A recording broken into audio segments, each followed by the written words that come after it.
할렐루야. 우리 옆분과 인사합시다. 하나님 우리 함께 하십니다. 시작. 하나님 우리 함께 하십니다. 한 번 더 인사할까요? 당신의 얼굴을 보니 하나님의 얼굴을 보는 것 같습니다. 시작. 당신의 얼굴을 보니 하나님의 얼굴을 보는 것 같습니다. 반갑습니다. 다 저를 주목해 주시기 바랍니다.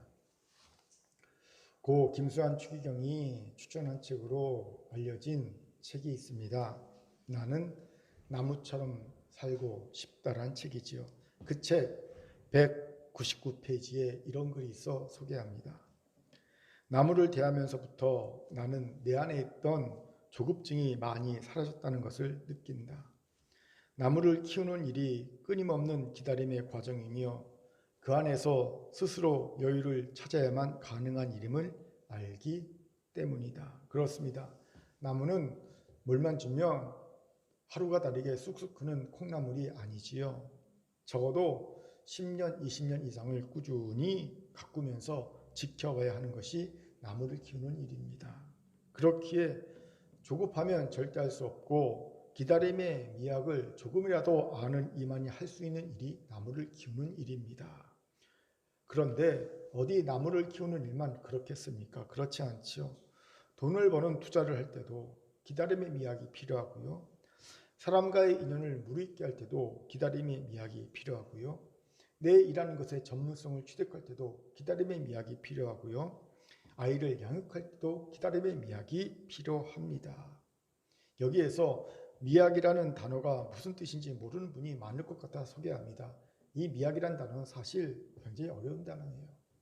미학이란 무엇인가란 책이 이런 두꺼운 책들이 여러 권 있거든요. 그런데 쉽게 정리해 드립니다. 미학이란 단어의 정의를요, 저는요, 고대로부터 근대 전까지 쓰던 개념을 그대로 알려드릴게요.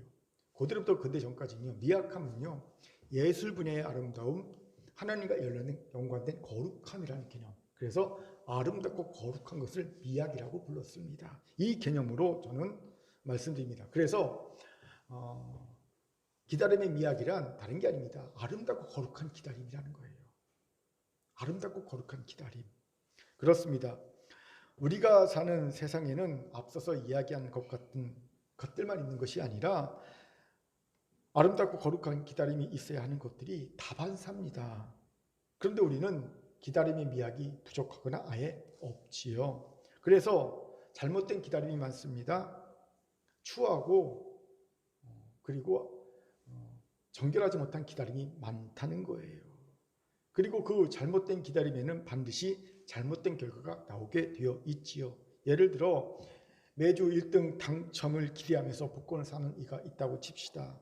이를 위해 그는 자신의 전 재산을 복권 사는데 탕진했어요. 이 기다림을 아름답고 거룩한 미학 있는 기다림이라고 인정해 줄 수 있겠습니까? 인정할 수 없겠지요. 당연히 이 기다림의 결과도 잘못된 결과를 낳을 수밖에 없습니다. 그 결과는 파멸입니다. 실제로 몇 년 전에 이런 기사 접한 적이 있지요. 딸이 퇴직금으로 몇 천만 원을 받았어요. 3천만 원인가요?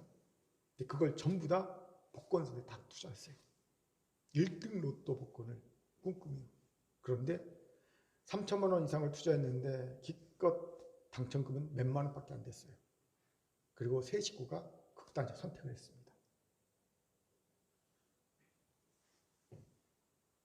결국 잘못된 기다림이 잘못된 결과를 낳은 거예요. 그렇게 기다림의 미학이 꼭 필요합니다. 특히 우리 그리스도인들은 다시 오실 주님을 기다린 자들이 아닙니까? 누구보다도 이 기다림의 미학이 꼭 필요한 자들이 우리들입니다. 바라기는 오늘 기다림의 미학을 배워 다시 오실 주님을 맞이할 때까지 아름답고 거룩한 기다림 속에서 왕으로 오신 주님을 다 기쁨으로 맞이하는 우리 모두가 되기를 주의 이름으로 축원합니다. 아멘. 자, 옆분과 이렇게 인사합시다. 기다림의 미학을 가지세요. 시작. 기다림의 미학을 가지세요. 이런 우리에게 오늘 본문이 귀한 통찰을 주죠. 왜입니까? 오늘 본문은 다시 오실 주님을 기다리는 성도에게 아름답고 거룩한 기다림을 갖게 하기 위해 쓴 본문이기 때문입니다. 우리 같이 11절부터 13절까지를 힘있게 읽도록 하겠습니다. 시작. 모든 사람에게 구원을 주시는 하나님의 은혜가 나타나 우리를 양육하시되 경건하지 않은 것과 이상 정욕을 다 버리고 신중함과 의로움과 경건함으로 이 생에 살고 복스러운 소망과 우리의 크신 하나님 구주 예수 그리스도의 영광이 나타나심을 기다리게 하셨으니 아멘. 이 11절부터 13절까지를 보면 문장이 복잡합니다. 그런데 이 문장을 분석해 보면 쉽게 이해할 수 있습니다. 이 문장의 주어는요, 은혜가예요. 은혜가 주어입니다. 이 하나님의 은혜가 나타나서 하신 일이 주동사가 뭐냐면 살고 하고 기다리게 하셨으니예요. 하나님의 은혜가 하신 일 두 가지가 뭡니까? 살고와 기다리게 하신 거예요. 즉 하나님의 은혜가 나타나 우리를 양육하여 세상 정욕을 버리고 신중함과 의로움과 경건함으로 이 세상을 살게 하셨고요. 하나님의 은혜가 나타나 우리를 구주 예수 그리스도의 영광이 나타나심을 기다리게 하셨다는 겁니다. 이 두 가지를 은혜가 나타나 하신 거예요. 왜 은혜가 나타나 이 두 가지를 하게 하셨습니까? 그래야 하나님의 선한 일을 행하는 하나님의 친백성이 될 수 있기 때문에, 하나님의 친백성을 만들기 위해서 하나님의 은혜가 나타나 이런 두 가지를 하게 하셨다는 겁니다. 우리 14절을 같이 읽겠습니다. 14절 같이 읽죠? 시작. 그가 우리를 대신하여 자신을 주심은 모든 불법에서 우리를 속량하시고 우리를 깨끗하게 하사 선한 일을 열심히 하는 자기 백성이 되게 하려 하심이라. 아멘. 11절부터 14절까지의 문장이 어떻게 이루어졌는지 이해할 수 있을 겁니다. 은혜가 두 가지를 하시게 했다. 살게 하고 기다리게 했다. 왜? 하나님의 자기 백성을 만들기 위해서. 여기에서 우리는 하나님의 백성이 되기 위해 우리가 꼭 필요한 것이 바로 기다림이라는 사실을 알게 되지요. 그런데 그냥 기다림이겠습니까? 그럴 리가 없지요. 하나님의 친백성, 개역 한국판은 친백성으로 번역하고 있습니다. 하나님의 친백성이 되게 하는 기다림인데 아무 기다림이나 될 리가 없겠지요. 분명 아름답고 거룩한 기다림, 미학 있는 기다림만이 하나님의 친백성 만들 겁니다. 그렇게 오늘 본문을 통해 우리는 미학 있는 기다림이 무엇인지, 그걸 위해 무엇이 필요한지를 깨닫게 됩니다. 같이 알아보겠습니다. 먼저 나타난 은혜를 믿어야 하고요. 잃어버린 은혜는 회복해야 한다는 겁니다. 나타난 은혜는 믿고 잃어버린 은혜는 회복하는 겁니다. 11절에 읽겠습니다. 시작. 모든 사람에게 구원을 주시는 하나님의 은혜가 나타나. 11절에서 우리는 미학이 있는 기다림을 가능케 하는 핵심 이유 하나를 발견하게 되지요. 바로 하나님의 은혜입니다. 하나님의 은혜가 나타났기에 기다림이 비로소 시작될 수 있었다는 거예요. 은혜가 나타나지 않았으면요, 기다림도 없습니다. 그렇기에 미학이 있는 기다림, 아름답고 거룩한 기다림을 가능케 하는 것은요, 하나님의 은혜의 나타나심입니다. 그리고 이 은혜를 믿는 거예요. 이건 너무 당연하죠. 하나님의 은혜를 믿지도 않는 자들에게 다시 오실 예수를 아름답고 거룩하게 기다려야 한다 말하면요, 됐든 별 미친 소리도 안 해 라고 우리를 보면서 우리는 미친 광신자 취급할 것이 분명하지요. 왜요? 그는 하나님의 은혜를 믿는 자가 아니니까. 하나님의 나타난 은혜를 믿는 자가 아니니까 당연한 얘기일 겁니다. 그럼 나타난 하나님의 은혜는 뭡니까? 쉽습니다. 인간의 몸을 입고 이 땅에 오셔서 33년 동안 인간과 똑같이 고난의 삶 사시다가 십자가에서 모든 인간의 죄를 대속화물이 되어 죽으시고 장사되었다가 3일 만에 부활하여 하늘 보좌 우편에 앉아 계신 예수 그리스도가 바로 나타난 하나님의 은혜입니다. 여러분, 이 예수보다 더 확실하고 더 큰 하나님의 나타난 은혜는 결코 없습니다. 예수는 하나님이 우리에게 주실 수 있는 최대의 나타나심이요, 최대의 은혜입니다. 그렇게 혹시 여러분 중에 하나님 어디 계시느냐, 있다면 나한테 보여봐, 내가 하나님 보여줘 믿을게 라는 분이 있다면, 그렇게 여러분에게 말하는 사람이 있다면 당당하게 예수를 소개하세요. 예수께서 친히 이런 말씀 하셨잖아요. 요한복음 14장 9절, 요한복음 14장 9절 같이 읽겠습니다. 시작. 예수께서 이르시되 빌립아, 내가 이렇게 오래 너희와 함께 있을 때 내가 나를 알지 못하느냐? 나를 본 자는 아버지를 보았거늘 어찌하여 아버지를 보이라 하느냐? 아멘. 보세요. 하나님은 예수를 통해 자신의 이 땅에 나타내 보이셨습니다. 그렇게 예수님을 본 자는 하나님을 본 자입니다. 그러니 예수는 나타난 하나님의 가장 확실하고 가장 큰 은혜가 아닐 수 없지요. 이 은혜를 믿어야 합니다. 그래야 비로소 아름답고 거룩한 기다림이 시작될 수 있어요. 여기 우리 연약함이 있지요. 예수라는 나타난 가장 확실하고 가장 큰 하나님의 은혜를 믿지 않는 이들이 놀랍게도 교회 내에도 있습니다. 아니 많지요. 소위 A형 불신자들. 이런 이들에게 당연히 미학 있는 기다림은 의미 없는 짓거리입니다. 내가 예수를 안 믿는데, 나타난 하나님의 은혜에 예수를 안 믿는데 무슨 예수를 기다려? 다쇼실 예수를 기다려? 미학이 있는 기다림이 무슨 의미가 있어? 허한 얘기일 수밖에 없죠, 그들에게. 그렇게 혹여 우리 중 아직 나타난 가장 확실하고 가장 큰 은혜인 예수를 믿지 않는 분이 있다면 오늘 그 마음을 열고 예수를 믿을 수 있기 바랍니다. 아름답고 거룩한 기다림이 시작되면 설렘이 시작될 수 있어요. 제가 그랬어요. 부끄럽지만 제 얘기를 하면 예수 믿은 지 35년 동안 예수를 믿은 처음부터 지금까지 제 안에 아름답고 거룩한 기다림이 시작되었고 지금도 아름답고 거룩한 설레임이, 그 기다림이 있는 설레임이 있어요. 저는요 지금도 매일마다 아름답고 거룩한 설렘을 가지고 하루를 시작합니다. 제가 참 좋아하는 찬송가로 제 장례식장에서 꼭 불러주었으면, 틀어주었으면 하는 찬송가가 있다고 말씀드린 적이 있지요.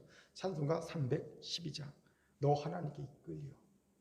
이 찬송가 2절 가사가 이렇게 시작됩니다. 너 설레는 밤 가다듬고 희망 좀 기다리면서. 저는요 이 찬송가 가사만 이렇게 묵상하거나 부르면요 그렇게 기분이 좋아요. 진짜 마음이 설렙니다. 설레는 마음 가다듬고 희망을 기다립니다. 어떤 희망을 갖고 기다릴까요? 다시 오실 예수를 만나 하나님 백성이 되는 그 희망을 갖고 마음이 설렙니다.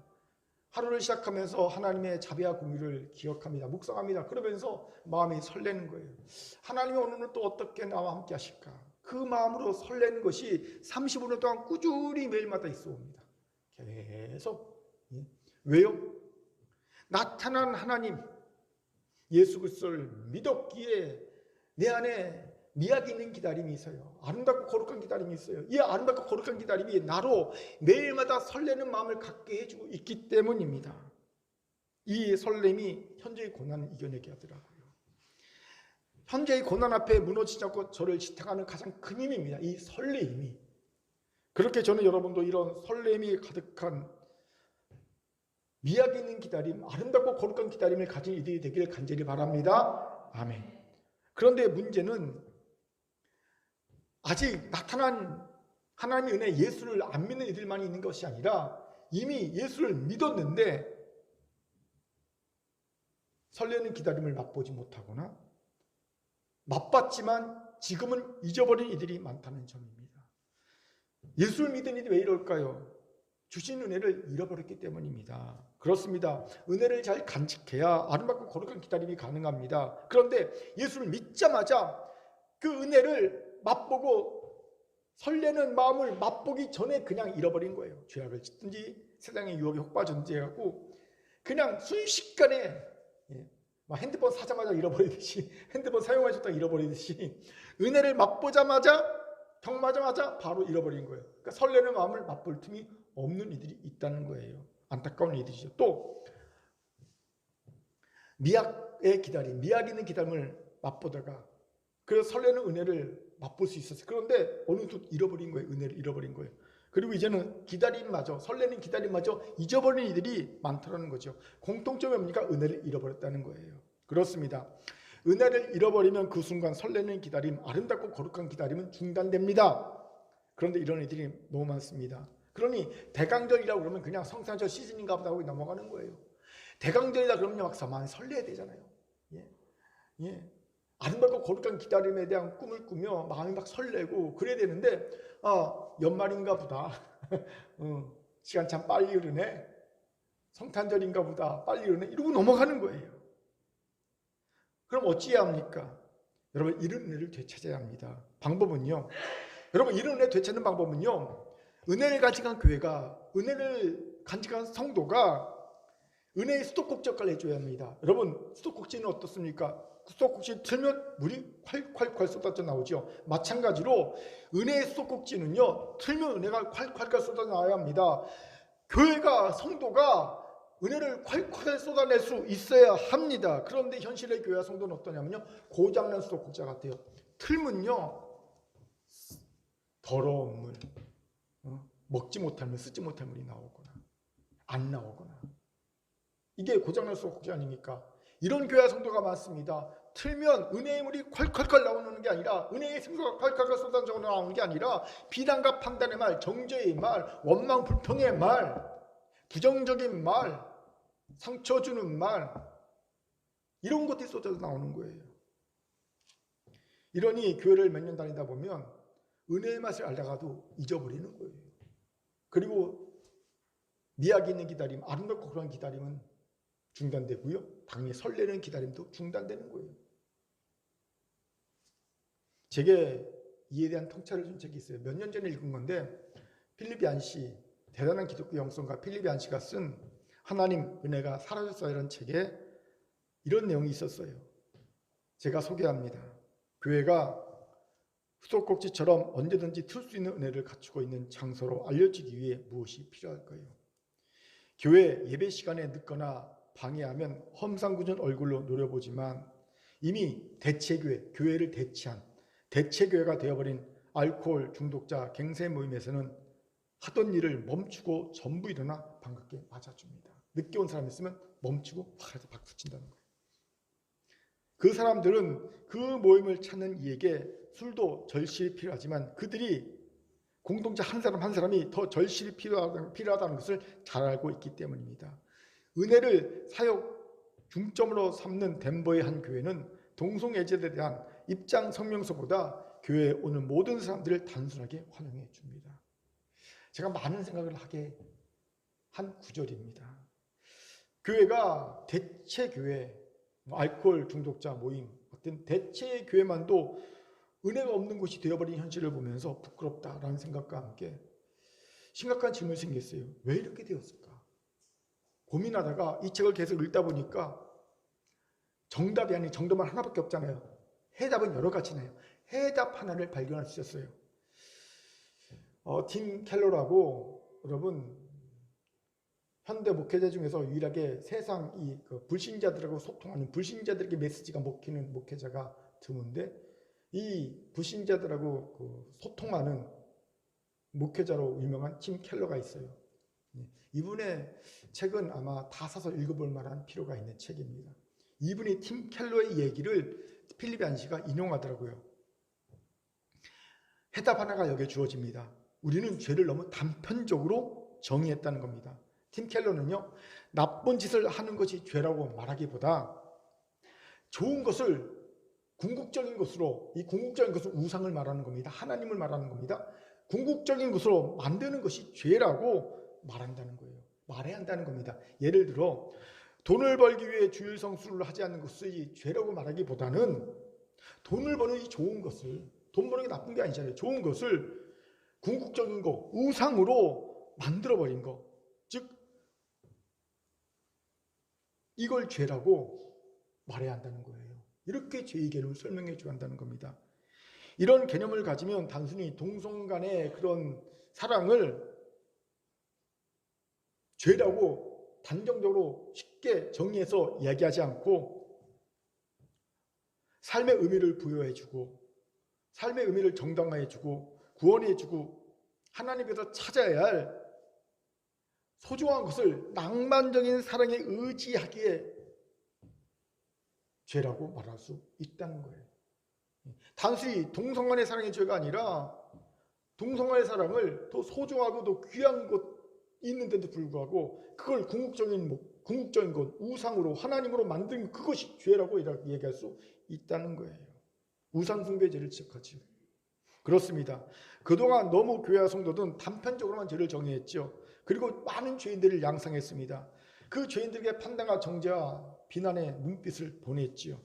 이러다 보니 교회 생활하다 보면 자신을 모르게 죄인으로 전락해버리는 거예요. 죄책감이 계속 쌓이는 겁니다.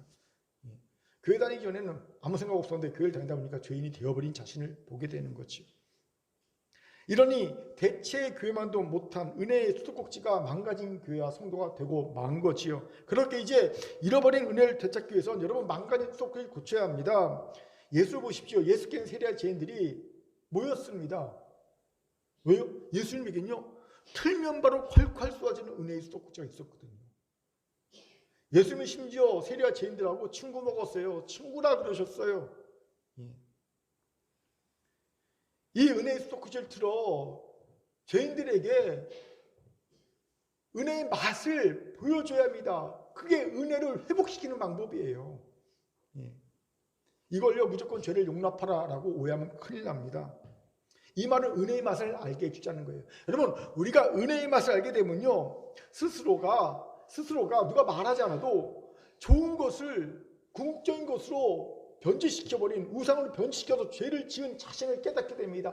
아, 돈 버는 좋은 것을 내가 우상 만들어버렸네. 깨닫게 되고 돌아오는 거예요. 사랑이란 좋은 것을 내가 우상 만들어버렸네. 돌이키고 깨닫고 회개하고 나오는 거예요. 그리고 성도들은 언제나 틀게만 하면 콸콸 쏟아지는 은혜를 맛보며 설렘이 가득한 아름답고 거룩한 기다림을 가질 수 있게 될 줄 믿습니다. 아멘. 자, 여러분과 이렇게 인사합시다. 나타난 은혜는 믿고 잃어버린 은혜는 회복합시다. 시작. 나타난 은혜는 믿고 잃어버린 은혜는 회복합시다. 아멘. 두 번째로 미학에 있는 기다림이 되려면 은혜로 양육을 받아야 합니다. 우리 같이 11절 끝에 은혜가부터 12절까지 읽도록 하겠습니다. 시작. 은혜가 나타나 우리를 양육하시되 경건하지 않은 것과 이 세상 정욕을 다 버리고 신중함과 의로움과 경건함으로 이 세상에 살고. 아멘. 본문에서 우리는 흥미롭게도 은혜가 우리의 양육자가 됨을 알게 됩니다. 이것이 새롭습니다. 본문에서 읽기 전에는 우리는 보통 은혜하면 어떤 생각하냐면 은혜는 우리를 구원하시는 일 정도, 죄로 죽은 우리를 은혜가 구원하셨다, 뭐 이 정도만 은혜의 역할을 생각하잖아요. 그런데 오늘 본문 읽다 보면 은혜는 단순히 우리를 죄에서 죽음에서 구원하시는 것뿐만 아니라 우리를 또한 양육하시는구나, 훈련하시는구나 라고 깨닫게 됩니다. 은혜의 재발견이라고 할 수 있지요. 이건 저만의 생각이 아니더라고요. 영국의 캐논 A 켄토라는 분도 이 본문을 통해 이 통찰했고요. 그가 새 책을 하나 썼어요. 은혜의 학교라는 책을 썼습니다. 이 책에서 또 이런 말을 합니다. 은혜는 단지 구원하는 일뿐만 아니라 우리를 훈련시키는 일도 한다. 은혜가 우리의 훈련자라는 거예요. 교관이라는 겁니다. 여러분, 은혜는 하나님이 우리에게 허락하신 진정한 양육자입니다. 교관입니다. 그렇게 이제는 율법이 아닌 은혜로 양육받아야 합니다. 훈련받아야 합니다. 그럼 우리도 미학에 있는 기다림을 할 수 있습니다. 질문이 생기지 않습니까? 그럼 은혜로 양육받는다는 것은 구체적으로 무엇을 말할까요? 오늘 본문이 두 가지를 얘기하죠. 하나는 버리는 훈련이고 하나는 자기를 부인하고 하나님 뜻대로 사는 훈련, 이 두 가지를 얘기합니다. 먼저 은혜로 양육을 받으려면 우리는 버리는 훈련을 받게 됩니다. 12절에서 경건하지 않은 것과 이 세상 정욕을 다 버리고 라고 말씀하지요.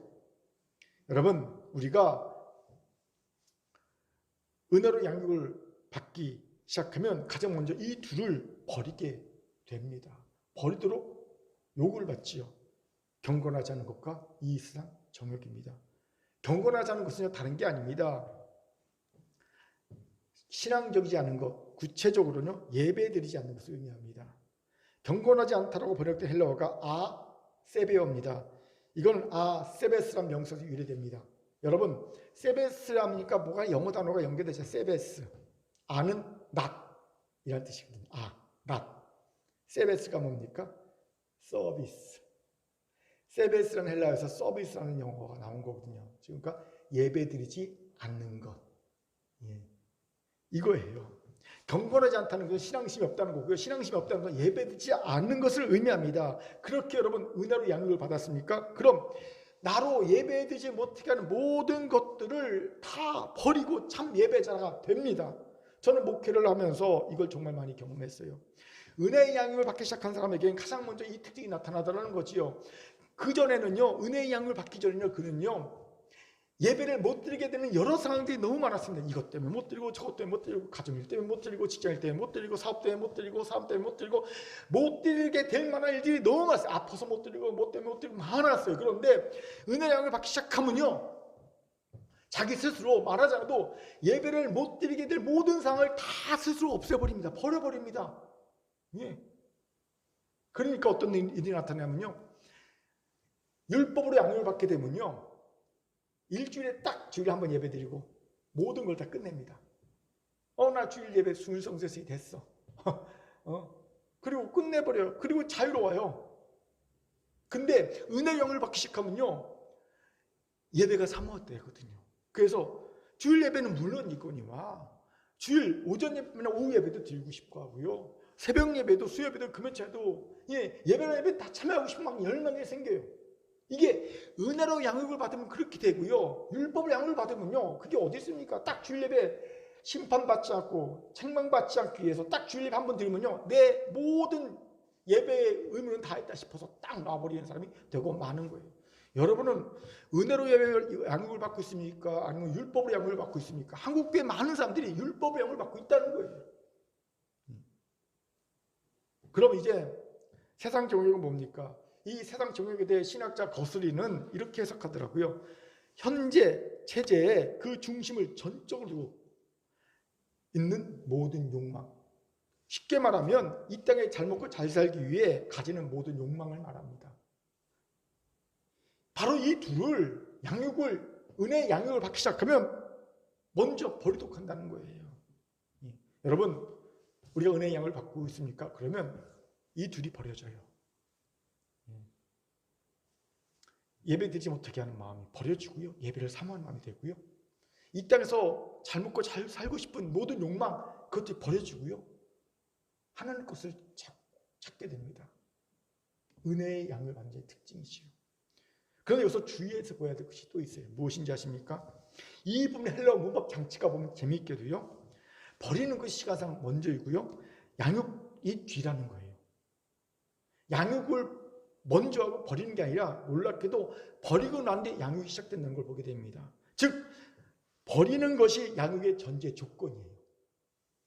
여기에 우리가 낙함이 있지요. 우리는 세상 정욕과 경건하지 못한 것을 버리지 못합니다. 그러니 은혜의 양육도 받지 못하는 거예요. 율법의 양육을 받게 되는 거예요. 버리지 못해 율법의 양육을 받게 되는 거예요. 당연합니다. 그렇죠? 그리고 이런 일은요, 기다림의 미학도 불가능합니다. 버리지 못해서 은혜의 양육을 받지 못하면 기다림의 미학도 불가능하게 되죠. 여기서 중요한 질문이 있죠. 왜 우리는 버리지 못할까요? 중요한 이유가 있어요. 하늘 소망이 없기에 그 영혼이 결핍 가운데 공허하기 때문입니다. 여러분, 하늘 소망이 없어서 그 영혼이 결핍 가운데 공허한 사람을 결코 버릴 수 없습니다. 그는 마치 저장 강박증에 걸린 사람처럼 이 땅의 것을 욕심대로 계속 모읍니다. 움켜쥐고 절대 버릴 수 없습니다. 그것이 비록 쓰레기 같은 거라도 할지라도.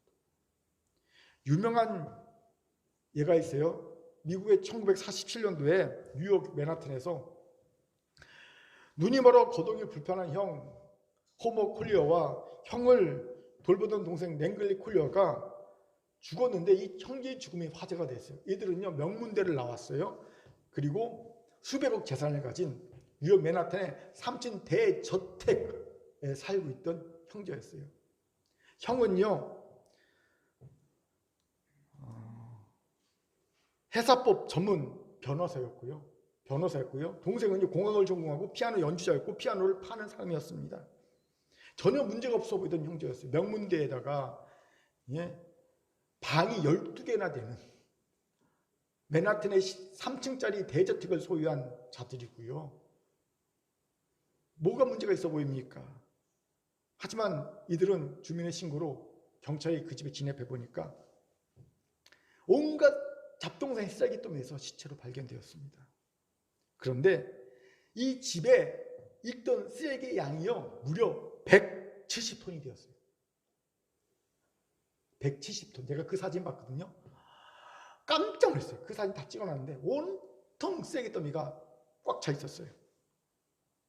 이 형제는요, 부모가 죽으면서 친척과 유산 상속 분쟁이 있었어요. 그러면서 그 피해 의식이 생겼어요. 이 피해 의식이 생기면서요, 전화를 끊었어요. 그리고 도시가스를 끊었어요. 그리고 전기를 끊으면서 세상과 단절하기 시작했어요. 그리고 너무 좋다 그랬대요. 처음에는 너무 좋다. 세상과 단절하고 사니까. 그리고 이때부터 모을 수 있는 모든 것을 계속 모으기 시작했어요. 단 한 개의 쓰레기조차 밖으로 보내지 않고 계속 모았어요. 엄청난 쓰레기를. 나중에 주민의 신고로 경찰이 진입해서 형제의 죽음을 발견하기까지 3주나 걸렸답니다.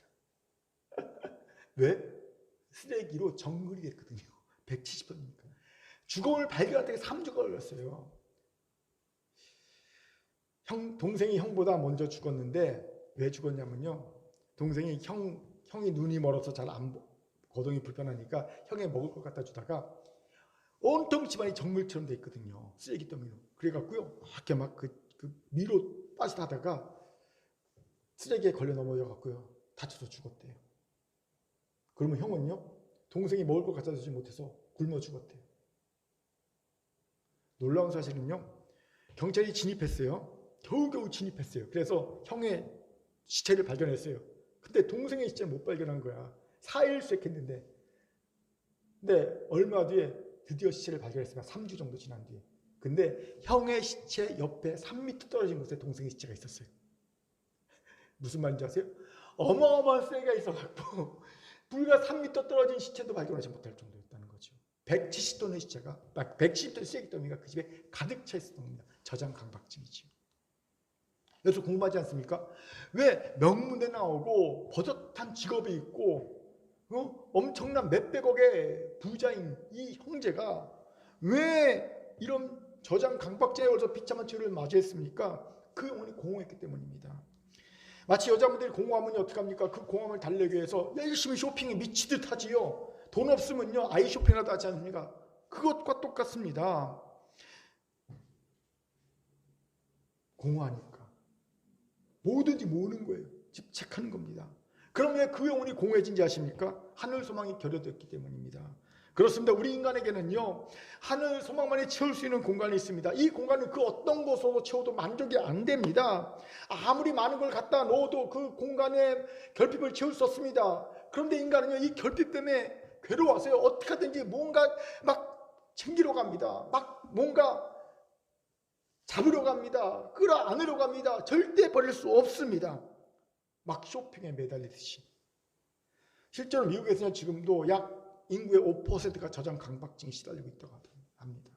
영혼의 공허함을 모으는 것으로, 버리지 못하는 것으로 달래는 이들이지요. 물론 콜레 형제의 모습은 극단적인 모습이지요. 하지만 많은 성도가 그 영혼의 공허와 결핍을 달래기 위해 모으기만 하고 버릴 줄 모릅니다.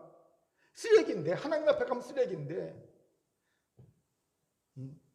이 돈 하나님 앞에 가면 쓰레기고 뭐 이겠어요. 세상의 명예, 인기, 인정, 칭찬 하나님 앞에 가면 다 쓰레기 아닙니까? 근데 그거 쓰레기인 줄 알면서 영혼의 결핍을 채울 수 없으니까 어떡하니 막 계속 막 모으는 거예요.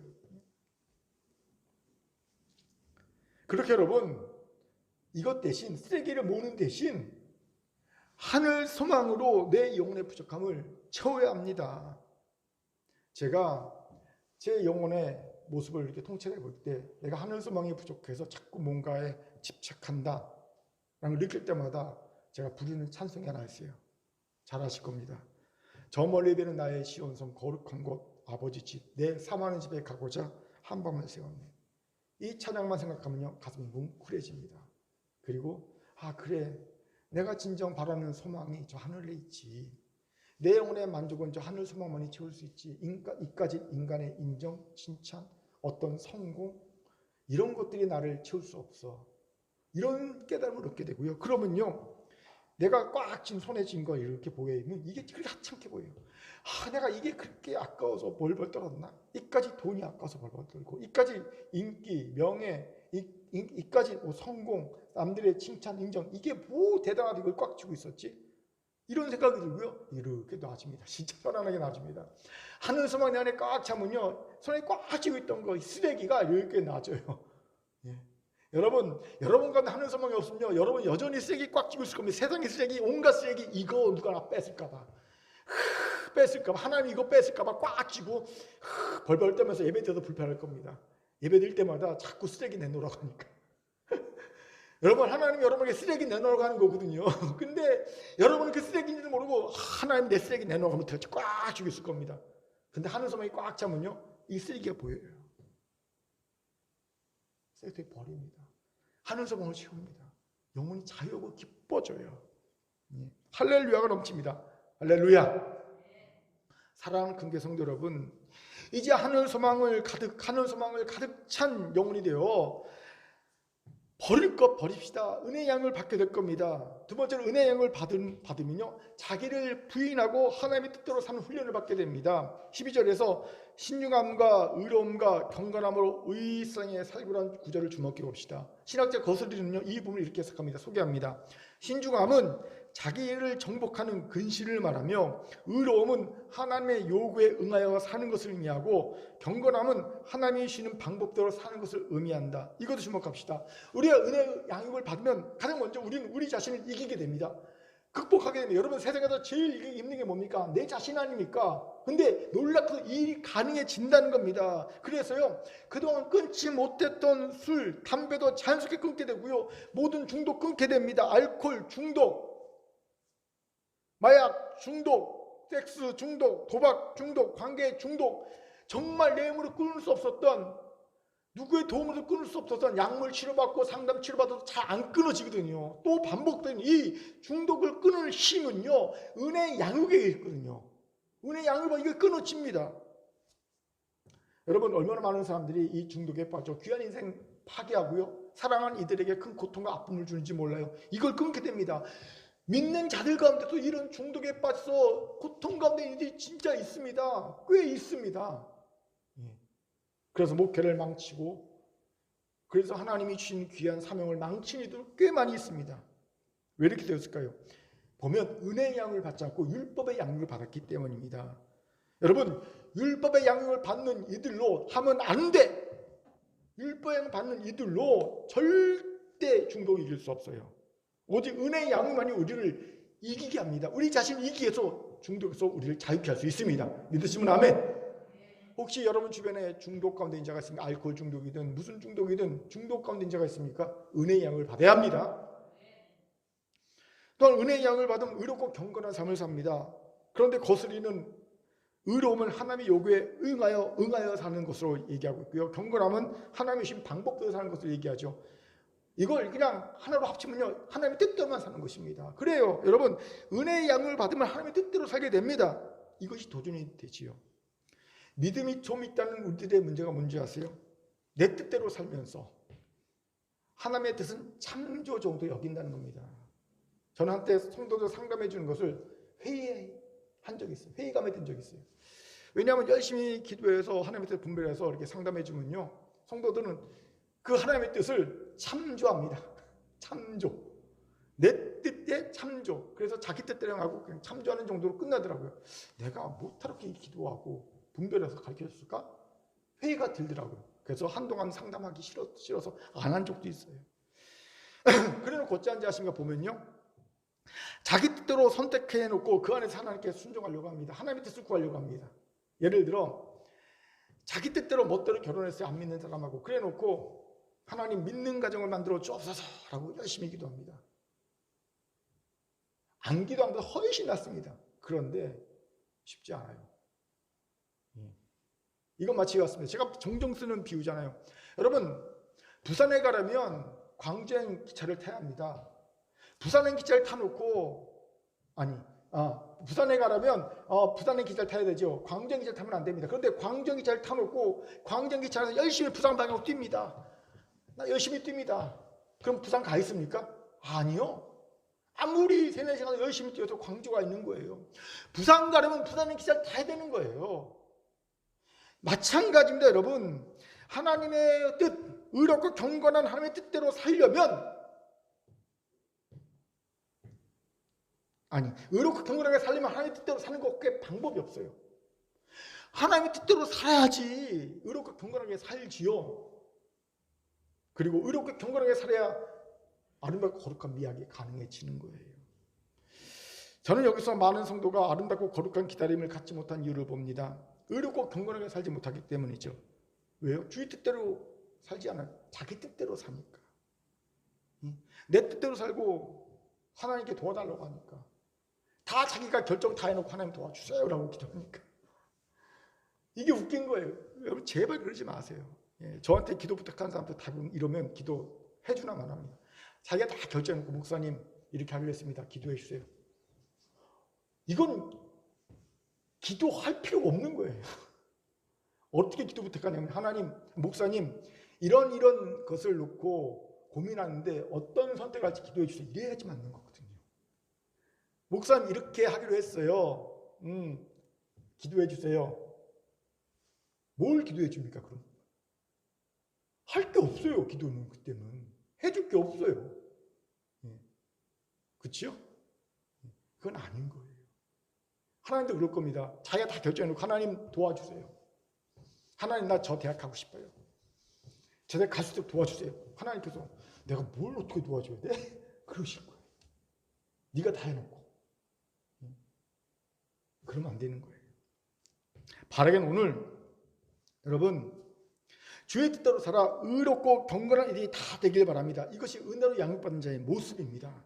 바라기는 오늘 은혜로 양육을 받아 경건하지 않은 것과 이 일상의 정욕을 다 버릴 뿐만 아니라 자기를 이기는 신중함 그리고 하나님의 뜻대로 사는 의롭고 경건함 이것도 가져 아름답고 거룩한 기다림이 있는 우리가 되기를 주의 이름으로 축원합니다. 아멘. 자, 옆분과 인사합시다. 은혜의 양육을 꼭 받아야 합니다. 시작. 은혜의 양육을 꼭 받아야 합니다. 세 번째로 미학이 있는 기다림이 되려면 분명한 목적이 있는 기다림이 되게 해야 합니다. 우리 같이 14절 힘있게 읽겠습니다. 시작. 그가 우리를 대신하여 자신을 주심은 모든 불법에서 우리를 속량하시고 우리를 깨끗하게 하사 선한 일을 열심히 하는 자기 백성이 되게 하려 하심이라. 아멘. 11제 하나님은 예수 그리스도라는 하나님의 은혜를 나타내신 이유를 말합니다. 우리를 자기 백성이 되게 하기 위해서라는 거예요. 그렇습니다. 하나님은 은혜를 나타내셔서 우리를 자기 백성 삼기 원하셨어요. 그 과정으로 우리가 은혜의 양육을 받기를 원하셨고요. 다시 오실 주님을 아름답고 거룩한 기다림으로 기다리게 하신 거예요. 자기 백성 삼으시로. 그렇게 여기서 우리는 우리의 기다리는 목적 분명히 알아야 합니다. 우리가 왜 기다립니까? 하나님의 백성이 되려고 기다리는 거예요. 이 목적을 잊지 말아야 합니다. 이 목적을 잃으면 막연한 기다림이 됩니다. 그리고 막연한 기다림보다 더 쓸쓸하고 처량한 기다림도 없어요. 가브리엘 마르케스의 소설 아무도 대령에게 편지하지 않았다라는 이 소설의 작중 인물인 대령은요. 항구로 나가 무트롭도 오는 소식을 기다립니다. 그는 15년 동안 군인 연금 수령 대상자가 되었다는 전가를 기다리지만 그 기다림은 번번이 실망으로 끝나고 맙니다. 대령은 오늘도 무트에서 오는 군인 연금 수령자가 되었다는 통지를 기다리다가 기다림이 허사로 돌아가자 쓸쓸히 발걸음을 돌리다가 먹을 걸 찾다 헤매는 수탉을 보면서 혼잣말로 이렇게 얘기합니다. 수탉을 향해 친구, 인생은 쓸쓸한 거예요. 이것이 막연한 기다림이 얼마나 처량하고 쓸쓸한지 보여주는 딱 대목이더라고요. 작가가 우리에게 얘기하는 게 이 주제가 이거예요. 막연한 기다림이 얼마나 쓸쓸하고 처량한가. 이걸 아는 하나님은 우리에게 분명한 기다림의 목적을 말씀해 주십니다. 난 너희들을 기다리게 하는데 이유가 뭐냐면 내 백성이 되게 하기 위해서 너희를 기다리게 하는 거야. 이걸 주목합시다. 우리에겐 분명한 기다림이 있습니다. 목적이 있다는 거예요. 그리고 기다림에 분명한 목적이 있는 사람은 막연한 기다림이 있는 사람과 확연히 구분이 됩니다. 어떻게 해요? 그는 먼저 그냥 시간을 죽이지 않습니다. 기다림의 목적에 맞게 자신을 만들어갑니다. 변화시켜갑니다. 괜히 은혜가 우리를 양육한 것이 아닙니다. 은혜가 우리를 양육한 이유가 뭡니까? 기다림의 목적에 맞게 우리를 변화시켜가고 우리를 만들어가기 위해서 양육하는 걸 훈련시켜가는 겁니다. 여러분 결혼식 날을 잡은 신부가 그냥 막연하게 결혼식 날을 기다립니까? 아니죠. 가장 아름다운 그날의 주인공이 되기 위해서 자기를 만들어가고 변화시켜 가면서 그날을 기다리지 않습니까? 그와 같은 거예요. 기다림의 목적이 분명한 사람은 시간을 아껴서 자신을 만들어갑니다. 변화시켜갑니다. 또한 기다림에 분명한 목적이 있는 사람은요 절대 기가 죽지 않습니다. 당당할 수 있습니다. 당연히 내가 당당하니 당연히 그 누구도 그를 업신여길 수 없습니다. 우리 15절 가시겠습니다. 같이 읽죠. 시작. 너는 이것을 말하고 권면하며 모든 권위로 책망하여 누구에게든지 업신여김을 받지 말라. 괜히 누구에서든지 업신여김을 받지 말라고 말하는 것이 아닙니다. 기다림의 목적이 분명하다면 우리는 더 이상 누구한테도 업신여김을 받을 필요가 없어요. 내가 당당하니까. 여러분, 세상에서 업신여김 받지 않는 방법이 뭔지 아십니까? 내가 당당하면 됩니다. 내가 당당하면요, 사람은 나를 업신여기지 못합니다. 근데 왜 우리가 업신여김을 받습니까? 내가 위축되니까, 내가 당당하지 못하니까 업신여김을 받는 거거든요. 오늘 하나님 말씀하신 겁니다. 내가 너에게 분명한 기다림의 목적을 말해줄게. 너는 나의 신백성이 되게 하기 위해서 너를 기다리게 하는 거야. 그러니까 너의 기다림을 보고 널 업신여기는 사람이 없도록 해. 저 바보같이 저렇게 막연히 기다리네, 이렇게 말하는 사람이 없도록 해. 대령 얼마나 바보 같습니까? 업신여김을 받을 수 있겠죠. 우리는 그 대령이 아니잖아요. 우리는 하나님의 친백성이 되기 위해 기다리고 있는 겁니다. 당당하게 말하는 겁니다. 문제는 우리가 이렇게 말하지 못하는 거예요. 세상에 나가서. 왜요? 내가 기다림의 분명한 목적을 잃어버린 겁니다. 그러니까 내가 당당하지 못하니까 업신여김을 받는 거예요. 여러분, 이러면 기다릴 힘이 없죠. 목적을 모르니. 그리고 세상이 유혹하면요 쪼르르 세상의 유혹을 따라가는 거예요. 이 대강절임에도 자신이 왜 기다려야 하는지 모르는 일이 너무 많다는 게 우리의 문제입니다. 나와 여러분의 문제는 아닙니까? 그렇게 오늘 기다림의 목적을 분명히 마음에 새깁시다. 우리는 하나님이 통치하신 영원한 하나님 나라의 친백성이 되기 위해서 기다리는 겁니다. 세상에 거짓과 불의와 탐욕이 판을 치는 악한 세상에 악한 리더들이 지배하는 이 세상의 백성이 되는 것이 아니라 영원한 하나님 나라, 정의와 공의와 사랑과 능력이 넘친 하나님이 직접 왕으로 통치하신 하나님 나라, 그 하나님 나라의 친백성이 되기 위해 우리는 지금 오늘도 기다리고 있는 겁니다. 내년 3월 9일이 대선일이지요. 여러분 기억하세요? 아마 많은 분들이 내년 대선을 기다릴 겁니다. 뭐 여야를 구분하지 않고 어떤 후보를 찍으려 하든 상관없이 한 가지 공통된 목적이 있어요. 더 나은 살기 좋은 세상을 만들기 위해서 내년 대선을 기다릴 겁니다. 그렇죠? 더 나은 삶을 살기 위해서. 그리고 어떤 분들은 이것에 자신의 모든 삶을 그곳에 헌신한 분도 있을 겁니다. 저는 적어도 우리 그리스도인들이라면 이들보다는 더 선명한 목적을 가지고 기다리는 자가 한다고 믿습니다. 그것이 우리 기다림을 아름답고 거룩한 미학 있는 기다림 만들어줄 줄 믿습니다. 아멘. 자, 옆분간에 인사합시다. 기다림의 분명한 목적은 하나님의 백성이 되는 것입니다. 시작. 기다림의 분명한 목적은 하나님의 백성이 되는 것입니다. 아멘. 이제 말씀 마치죠. 오늘부터 대강절이 시작되었죠. 다시 오실 주님을 기다리는 기간입니다. 제가 대강절을 묵상하면서 마음에 막 부끄러운 마음이 너무 많이 들더라는 거죠. 왜요? 도무지 미학 있는 기다림이라는 말을 붙일 수 없게 추해지고 더러워진 우리의 기다림의 모습을 보았기 때문입니다. 이런 우리가 추하고 더러워진 기다림을 가진 우리가 대강절이라고 하나님 아름답고 거룩한 기다림을 살기 원합니다 라고 말하는 것이 왠지 외식하는 것 같고 그냥 순간의 어떤 그런 부끄러움을 회피하려는 그런 얕은 술수 같고 그런 마음이 되게 저를 힘들게 했습니다. 이런 제가 우연히 보게 된 시 하나가 있어요. 큰 위로를 받았습니다. 함석헌 선생의 시입니다. 제목은 님이 오신다였어요. 이에 걱정 마라. 나도 같이 쓸어주마. 나 위에 쓸자는 그 맘 내가 쓸어 너를 주고 닦다가 닳아진 내 맘 내 닦아주마.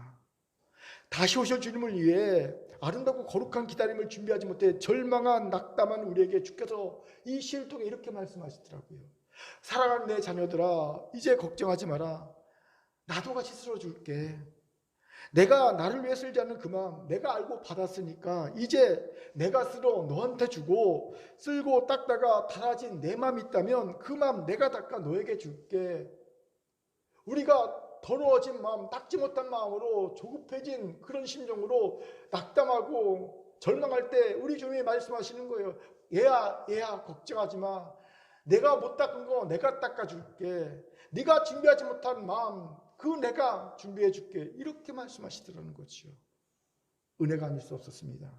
그렇게 살아가는 큰교회 성도 여러분, 비록 지금까지는 미학이 있는 기다림, 너무 먼 그곳과 너무 먼 삶을 살아 부끄럽고 하나님 나 이제 미학이 있는 기다림 살겠습니다 말하는 것이 참 부끄러운 그런 삶을 살았다 하더라도 우리에게는요 자비와 공의를 풍성하신 하나님이 계시지 않습니까?